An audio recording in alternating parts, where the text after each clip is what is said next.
പ്രിയപ്പെട്ട ചെറുപ്പക്കാരോടും ചെറുപ്പക്കാരികളോടും ഞാൻ പറയുന്നു, നിങ്ങൾ വേണമെങ്കിൽ ഒരു ഭർത്താവിനെയോ അല്ലെ ആൺകുട്ടി ഭാര്യയെയോ കണ്ടെത്തിക്കോ, കുഴപ്പമില്ല. സ്നേഹിക്കുന്നത് തെറ്റാന്ന് ഞാൻ പറയുന്നില്ല.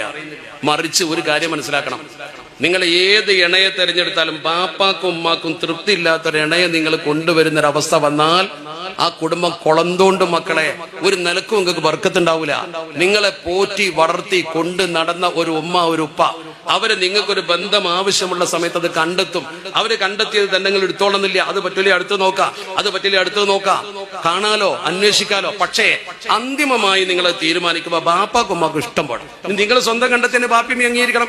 ബാപ്പയും ഉമ്മയും അംഗീകരിക്കാതെ അമ്മാനും ഇപ്പാനും വെറുപ്പിച്ചിട്ട് നിങ്ങൾ കുടുംബത്തേക്ക് ഒരു പെൺകുട്ടിനെ കൊണ്ടുവരികയോ ഒരു പുരുഷനെ നിങ്ങൾ വീട്ടിലേക്ക് ഭർത്താവായി സ്വീകരിക്കുകയോ ചെയ്താൽ അള്ളാന്റെ റസൂൽ തീർത്ത് പറഞ്ഞിട്ടുണ്ട്, മൻ അസാ വാലിദൈഹി ലം യറ സുറൂറ മിൻ വലദിഹി.